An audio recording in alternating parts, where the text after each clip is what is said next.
От своевременного и качественного проведения весенне-полевых работ зависит будущее урожая. Между тем, в отдельных местах крестьяне на свое усмотрение решили выращивать традиционные, надежные сбытие культуры. В то же время в регионе, где постоянно выращивают сахарную свеклу и картошку, из-за прошлогодних проблем со сбытом во много раз сократили земельные площади под технические культуры.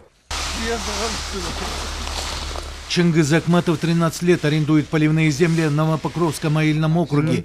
Опытный аграрий не понаслышке знает, какой культурой можно заниматься. Чингиз убедился, выращивая ячмень, он не пропадет. Приехав из Новокатского района в благодатную Чуйскую долину несколько лет тому назад, он начал заниматься содержанием скота, заодно взяв в аренду землю, стал выращивать кормовые культуры для своей живности.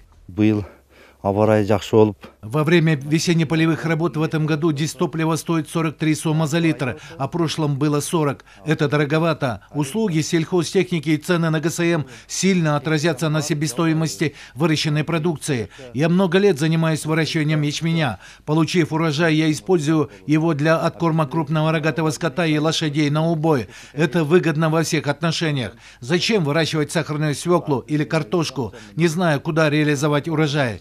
На весенне-полевые работы 2019 года земледельцам требуется порядка 39 тысяч тонн дизельного топлива. На сегодня они обеспечены топливом на 20%. Кроме того, завершается подготовка сельхозтехники. Крестьяне Сарыөзена в этом сезоне на 15 дней раньше приступили к весенне-полевым работам. И чтобы не упустить время, они пытаются уложиться в самые сжатые сроки с пассивными работами. Крестьяне этой местности оказались в затруднительном положении из-за нехватки сельскохозяйственной техники для посева ранних культур. По словам тракториста Ислама Каримова, он приехал помочь старому приятелю, поэтому ячмень он намерен посеять положенные агротехнические сроки. Очередь полтора. Все зависит и от сроков посева. Позже посеешь, урожай получится низким, поэтому все стараются быстрее завершить работы. Однако сразу на все поля невозможно вывести технику. Ее просто не хватает. Чтобы успеть помочь всем, выезжаю в поле в 7 утра и работаю до 12 ночи, потому что все люди ждут своей очереди. В Новопокровском аильном округе большинство крестьян намерено сократить посевные площади под сахарную свеклу из-за проблем во время сдачи сырья и получения расчета. В этой местности под Бишкеком сельские товаропроизводители планируют выращивать те культуры, которые можно реализовать с выгодой и без проблем. Многие из них прислушались к рекомендациям аграрного ведомства и намерены обратить внимание на бобовые культуры. На это время посеяно процентов 30 уже зерновую культуру. Сахарная свекла в этом году меньше будет, чем в прошлом году, потому что в прошлом году была проблема чуть-чуть с приемкой. Поэтому в этом году на 300 гектаров сахарной свеклы будем сеять. Техника на этот момент у нас хватает. У нас есть частники они услугу свою оказывают. Земледельцы Новопокровского аильного округа и Сокотинского района, если позволит погода, намерены до конца марта завершить посев яровых, зерновых, колосовых культур до конца марта.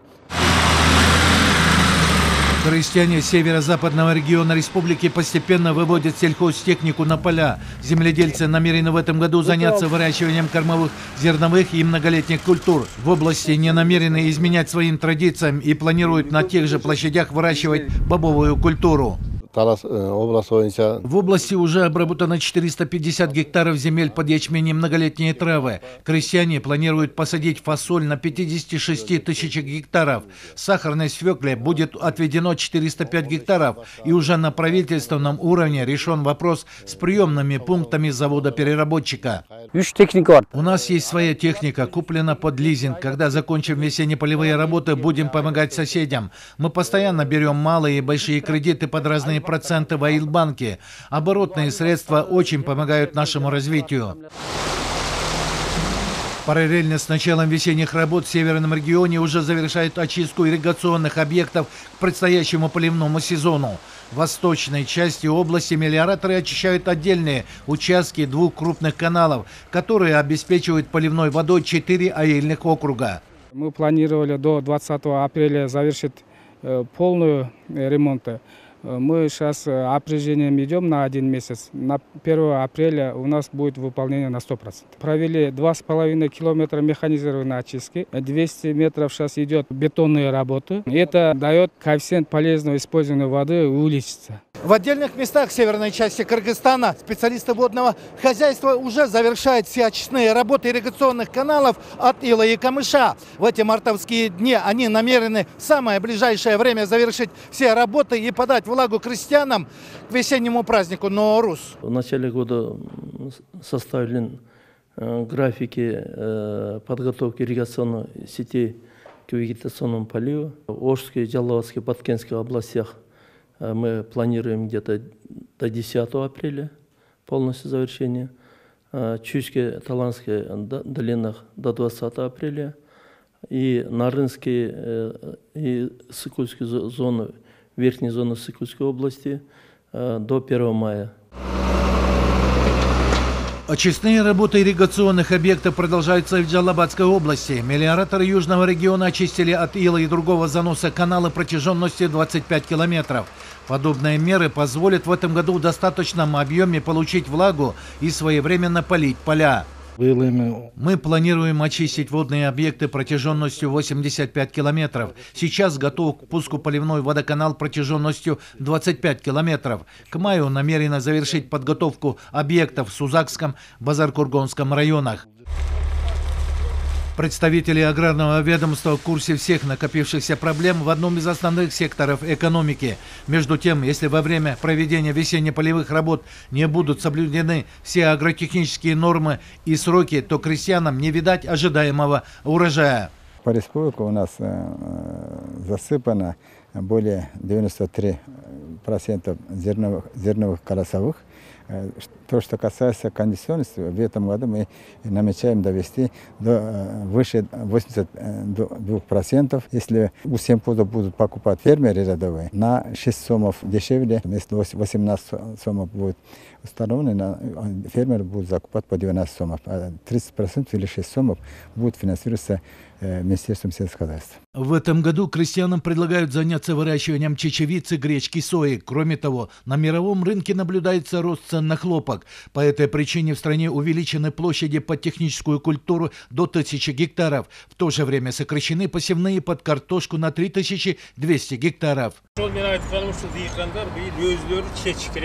Чтобы качественно и своевременно провести весенне-полевые работы, по мнению академика Джамина Акималиева, прежде всего необходимо в еще более огромных объемах предоставлять заблаговременно и в оперативном порядке оборотные средства сельским товаропроизводителям для приобретения ГСМ, техники, удобрений, качественных семян.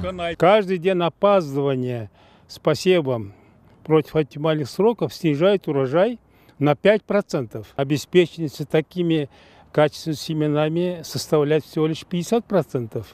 Остальную половину крестьяне вынуждены покупать на базаре, где они горят, как шведы под пол. Минсельхозу нужно быстрее задействовать закон, недавно принятый, подписанный президентом, о семеноводстве, где предусматривает снижение цены на высококачественные семена для крестьян на 30%.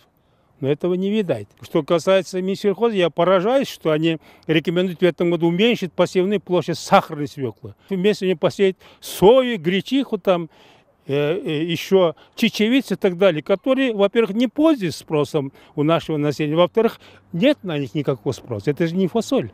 Поэтому должна быть оптимальная структура посевной площади, где пересматриваются все виды сельскохозяйственной культуры.